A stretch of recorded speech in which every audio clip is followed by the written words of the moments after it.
Good morning दोस्तों, स्वागत है आपका आज के मुख्य समाचारों में। जी हां दोस्तों, आपको यहां पर देखने को मिलेंगी सुबह से लेकर शाम तक की तमाम बड़ी खबरें, मुख्य समाचार, ब्रेकिंग न्यूज अपडेट्स के रूप में। तो चलिए दोस्तों, जान लेते हैं आज की पहली बड़ी खबर।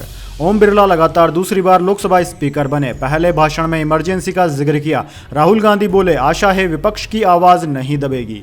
जी हां दोस्तों, ओम बिरला लगातार दूसरी बार लोकसभा के स्पीकर चुने गए हैं। बुधवार 26 जून को सदन की कार्यवाही शुरू होते ही प्रोटेम्प स्पीकर भर्तृहरि महताब ने स्पीकर के चुनाव की घोषणा की। प्रधानमंत्री मोदी ने बिरला के नाम का प्रस्ताव रखा। रक्षा मंत्री राजनाथ सिंह समेत एनडीए के नेताओं ने समर्थन किया। सदन में ध्वनि मत से बिरला के नाम का प्रस्ताव स्वीकार कर लिया गया। इसके बाद प्रधानमंत्री मोदी और विपक्ष के नेता राहुल गांधी उन्हें चेयर तक छोड़ने आए। चलिए दोस्तों, जान लेते हैं अगली खबर। केजरीवाल को 3 दिन की सीबीआई रिमांड। रोजाना 30-30 मिनट पत्नी और वकील से मिल सकेंगे। दवाएं रखने और घर के खाने की भी मिली इजाजत। जी हां दोस्तों, दिल्ली के मुख्यमंत्री अरविंद केजरीवाल को ट्रायल कोर्ट ने 3 दिन की सीबीआई कस्टडी में भेज दिया है। कोर्ट ने उन्हें इजाजत दी है कि वे रोजाना अपनी पत्नी से और 30 मिनट अपने वकील से मिल सकेंगे। इसके साथ ही वे अपनी दवाएं रख सकेंगे और उनके लिए घर का खाना भी आ सकेगा। दरअसल दोस्तों, सुबह सीबीआई ने शराब नीति केस में भ्रष्टाचार के आरोप में केजरीवाल को गिरफ्तार किया था। इसके बाद सीबीआई ने उन्हें ट्रायल कोर्ट में पेश कर 5 दिन की कस्टडी मांगी। कोर्ट ने करीब 4 घंटे तक दलीलें सुनने के बाद फैसला सुरक्षित रख लिया था। शाम 7 बजे कोर्ट ने फैसला सुनाया। अगली सुनवाई 29 जून को होगी। चलिए दोस्तों, जान लेते हैं अगली खबर। लोकसभा में कांग्रेस की पहली जीत। 10 साल से खाली पड़े इस ओहदे पर बैठेंगे राहुल गांधी। जी हां दोस्तों, ओम बिरला बुधवार को लगातार दूसरी बार लोकसभा के अध्यक्ष चुने गए। इसके बाद लोकसभा अध्यक्ष ओम बिरला ने 10 साल बाद राहुल गांधी को नेता विपक्ष की मान्यता दी। राहुल गांधी का नेता विपक्ष का दर्जा 9 जून 2024 से प्रभावी रहेगा। कांग्रेस सांसद राहुल गांधी को मंगलवार को विपक्ष का नेता बनाया गया था। पार्टी के महासचिव केशव वेणुगोपाल ने उनके नाम की घोषणा की। इससे पहले साल 2009 से 2014 तक भारतीय जनता पार्टी की दिवंगत नेता सुषमा स्वराज लोकसभा में विपक्ष की नेता थी। कांग्रेस की तरफ से विपक्षी आखिरी नेता सोनिया गांधी थी, जो 1999 से 2004 तक इस पद पर थी। इसके अलावा राजीव गांधी भी 18 दिसंबर 1989 से 24 दिसंबर 1990 तक विपक्ष के नेता रहे। चलिए दोस्तों, जान लेते हैं अगली खबर। मंदिर में पानी टपकने पर चंपत राय का नया दावा। पुजारी सत्येंद्र दास के आरोपों को किया खारिज। जी हां दोस्तों, अयोध्या में राम मंदिर में पानी टपकने के आरोपों पर श्री राम जन्मभूमि तीर्थ क्षेत्र ट्रस्ट के महासचिव चंपत राय की तरफ से बयान जारी किया गया है। एक बयान में कहा गया है कि गर्भगृह जहां भगवान रामलला विराजमान है, वहां एक भी बूंद पानी छत से नहीं टपका और नहीं कहीं से पानी गर्भगृह में प्रवेश हुआ है। दरअसल दोस्तों, आपको बता दें, राम जन्मभूमि मंदिर के मुख्य पुजारी आचार्य सत्येंद्र दास ने आरोप लगाया था कि शनिवार आधी रात को हुई बारिश के कारण गर्भगृह में मंदिर की छत से तेजी से पानी टपक रहा था और रविवार सुबह फर्श पर पानी भरा हुआ था। दास ने कहा कि काफी मशक्कत के बाद मंदिर परिसर से पानी निकाला गया। चलिए दोस्तों, जान लेते हैं अगली खबर। टिकट बुकिंग, ट्रेन ट्रैकिंग और रिफंड सब एक ही जगह। लॉन्च होगा आईआरसीटीसी का नया ऐप। जी हां दोस्तों, रेलवे की तरफ से करोड़ों रेल यात्रियों की सुविधाओं को ध्यान में रखते हुए लगातार कदम उठाए जा रहे हैं। दरअसल दोस्तों, ऑनलाइन टिकट बुकिंग कराने वालों के लिए अच्छी खबर यह है कि आईआरसीटीसी का सुपर ऐप जल्द ही लॉन्च किया जाएगा। ऐप को पूरी तरह से तैयार कर लिया गया है। इस ऐप के जरिए रेल यात्रियों को वन स्टॉप सोल्यूशन दिया जा सकेगा। इस ऐप के जरिए यात्रियों को टिकट बुकिंग, ट्रेन ट्रैकिंग और रेलवे से जुड़ी अन्य तरह की सुविधाएं सभी एक ही ऐप के माध्यम से मिल जाएंगी। चलिए दोस्तों, जान लेते हैं अगली खबर। राहुल गांधी को सुल्तानपुर कोर्ट में पेश होने का आदेश। मानहानि केस में 2 जुलाई को बुलाया। अमित शाह को हत्या का आरोपी कहा था। जी हां दोस्तों, सुल्तानपुर की एमपी एमएलए कोर्ट ने कांग्रेस सांसद राहुल गांधी को Amit Shah hate speech case में 2 जुलाई को पेश होने का आदेश दिया है। बुधवार को सुनवाई के दौरान जज ने राहुल गांधी के वकील से पूछा कि वह कहां है। वकील काशी प्रसाद शुक्ला ने बताया कि लोकसभा में स्पीकर पद का चुनाव है, इसलिए वह कोर्ट में उपस्थित नहीं हुए। कोर्ट ने राहुल को 2 जुलाई को व्यक्तिगत रूप से हाजिर होने का आदेश दिया है। वहीं दोस्तों, 8 मई 2018 को बेंगलुरु में कर्नाटक विधानसभा चुनाव के दौरान राहुल गांधी ने प्रेस कॉन्फ्रेंस में अमित शाह को हत्या का आरोपी कहा था। इसी के खिलाफ सुल्तानपुर के भाजपा नेता ने मानहानि का केस दर्ज कराया था।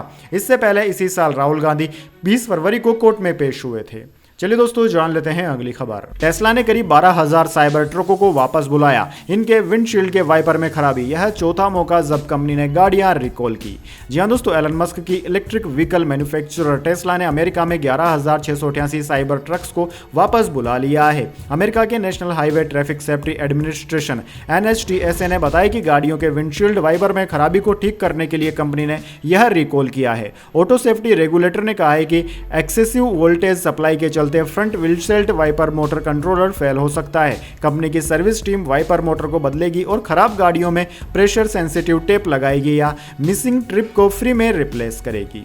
चलिए दोस्तों जान लेते हैं इसके बाद अगली खबर। बंदा जेल से बाहर न आ जाए, पूरा सिस्टम इसमें लगा, ये तानाशाही। केजरीवाल की गिरफ्तारी पर पत्नी सुनीता ने कहा। जी हां दोस्तों, दिल्ली के सीएम अरविंद केजरीवाल को सीबीआई ने शराब घोटाले मामले में अरेस्ट कर लिया। इसे लेकर सीएम केजरीवाल की पत्नी सुनीता केजरीवाल की प्रतिक्रिया सामने आई है। उन्होंने केजरीवाल की गिरफ्तारी को तानाशाही करार दिया, साथ ही कहा कि पूरा सिस्टम इसी कोशिश में है कि बंदा जेल से बाहर न आ जाए। ये कानून नहीं है, ये तानाशाही है, इमरजेंसी है। वहीं आम आदमी पार्टी ने कहा कि जब केजरीवाल को मनी लॉन्ड्रिंग मामले में सुप्रीम कोर्ट से जमानत मिलने की संभावना थी तो भाजपा घबरा गई और उन्हें सीबीआई द्वारा फर्जी मामले में गिरफ्तार करवा दिया। केंद्रीय जांच ब्यूरो सीबीआई ने बुधवार को कथित शराब घोटाले में केजरीवाल को औपचारिक रूप से गिरफ्तार किया और भ्रष्टाचार मामले में आम आदमी पार्टी के संयोजक अरविंद केजरीवाल की 5 दिन की हिरासत की मांग की।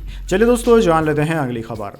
अयोध्या में भारी बारिश, घरों में पानी घुसा, 3 राज्यों में 10 लोगों की मौत। एमपी समेत 21 राज्यों में आज तेज बारिश का अलर्ट। जी हां दोस्तों, उत्तर प्रदेश में मंगलवार बुधवार की रात मानसून की एंट्री हो गई। अयोध्या, वाराणसी और गोरखपुर में रात 12 बजे से 6 बजे तक जोरदार बारिश हुई। अयोध्या में कई घरों में 2 से 3 फुट तक पानी भर गया। हनुमानगढ़ी चौराहे के पास रामपथ पर पानी भर गया। आज भी भारी बारिश का अलर्ट जारी किया गया है। वहीं दोस्तों, मौसम विज्ञान विभाग ने बुधवार के लिए 21 राज्यों में भारी बारिश का अलर्ट जारी किया। इनमें मध्य प्रदेश, छत्तीसगढ़, बिहार, झारखंड, गुजरात, महाराष्ट्र शामिल है। वहीं दोस्तों, तमिलनाडु, गोवा, कर्नाटक, केरल, आंध्र प्रदेश, ओडिशा, पश्चिम बंगाल, सिक्किम, असम, मेघालय, अरुणाचल प्रदेश, नागालैंड, मिजोरम और त्रिपुरा में भी बारिश का अलर्ट है।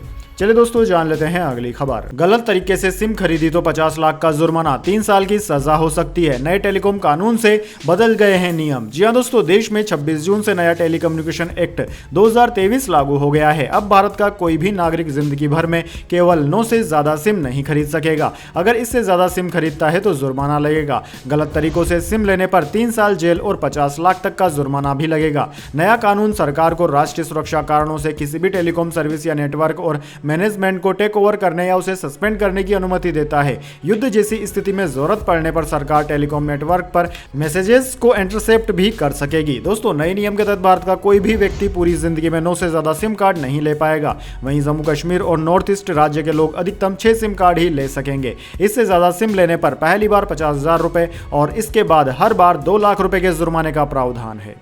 चलिए दोस्तों जान लेते हैं अगली खबर। करीब आधी फीसदी भारतीय आबादी फिजिकली अनफिट, डराने वाली है लेसेंट की हालिया स्टडी। जी हां दोस्तों, लेसेंट की हालिया स्टडी में कहा गया है कि आधे से ज्यादा भारतीय जनता फिजिकली एक्टिव नहीं है। लेसेंट की स्टडी ने भारतीयों के फिजिकली अनफिट होने पर चिंता जाहिर करते हुए कहा कि वो दिन दूर नहीं जब 60% से ज्यादा भारतीय जनता फिजिकली एक्टिविटी के अभाव में होने वाली दिक्कतों का शिकार हो जाएंगी। ग्लोबल हेल्थ में छपी इस स्टडी में कहा गया है कि भारत की करीब आधे से ज्यादा आबादी विश्व स्वास्थ्य संगठन WHO द्वारा निर्धारित पर्याप्त फिजिकल एक्टिविटी की गाइडलाइंस को पूरा नहीं कर पा रही है। चलिए दोस्तों जान लेते हैं इसके बाद अगली खबर। संसद से सेंगोल हटाकर संविधान की कॉपी लाएं, सपा सांसद की मांग। जी हां दोस्तों, समाजवादी पार्टी के लोकसभा सांसद RK चौधरी ने स्पीकर और प्रोटेम्प स्पीकर को चिट्ठी लिखी और संसद में लगे सेंगोल पर सवाल उठाए। उन्होंने स्पीकर से सेंगोल को हटाने की मांग की है। बीते दिन संसद में सांसद के तौर पर शपथ लेने के दौरान उनकी नजर सेंगोल पर पड़ी थी। बाद में उन्होंने स्पीकर को लिखी चिट्ठी में कहा कि सेंगोल राजा महाराजाओं का प्रतीक है। RK चौधरी मोहनलालगंज सीट से सपा के सांसद है। उन्होंने कहा कि सेंगोल की जगह संसद में संविधान की एक विशाल प्रति लगाई जानी चाहिए। सांसद के रूप में शपथ लेने के बाद विरोध दर्ज कराते हुए चौधरी ने प्रोटेम्प स्पीकर भर्तृहरि महताब को चिट्ठी लिखी थी। चलिए दोस्तों जान लेते हैं अगली खबर। नीट पेपर लीक में सीबीआई रिमांड पर चिंटू और मुकेश। हजारीबाग से स्कूल के प्रिंसिपल को पटना लेकर आई टीम, यहीं से प्रश्न पत्र हुआ था गायब। जी हां दोस्तों, नीट पेपर लीक मामले में सीबीआई 2 आरोपियों से पूछताछ करेगी। इसमें चिंटू कुमार और मुकेश कुमार शामिल है। सीबीआई कोर्ट के स्पेशल जज हर्षवर्धन सिंह ने बुधवार सुबह दोनों को 3 दिन की रिमांड पर भेज दिया। वहीं दोस्तों, आर्थिक अपराध अन्वेषण इकाई EOU की टीम ने दोनों को 22 जून को नालंदा जिले के बिहार थाना क्षेत्र के मुरादा गांव से गिरफ्तार किया था। उधर कोलकाता पुलिस ने 25 जून की देर रात एक व्यक्ति को भी गिरफ्तार किया। चलिए दोस्तों जान लेते हैं इसके बाद अगली बड़ी खबर। सबसे ताकतवर सैन्य संगठन नाटो के चीफ बनेंगे मार्क रूट। यूक्रेन जंग के बीच बिना चुनौती के हेड बने नीदरलैंड प्रधानमंत्री। रूस को रोकना बड़ा चैलेंज। जी हां दोस्तों, नीदरलैंड के प्रधानमंत्री मार्क रूट दुनिया के सबसे बड़े सैन्य संगठन नाटो के सेक्रेटरी जनरल होंगे। सेक्रेटरी जनरल की दौड़ में उनका मुकाबला रोमानिया की प्रधानमंत्री क्लॉस लोहनिस से था। हालांकि पिछले ही हफ्ते उन्होंने अपना नाम वापस ले लिया था, जिसके बाद मार्क रूट के सेक्रेटरी जनरल बनने का रास्ता साफ हो गया। मार्क रूट का प्रधानमंत्री के तौर पर कार्यकाल जल्द ही समाप्त होने वाला है। वे ऐसे समय में नाटो के सेक्रेटरी जनरल बनने जा रहे हैं जब इस संगठन के सामने रूस यूक्रेन युद्ध जैसी एक बड़ी चुनौती मौजूद है।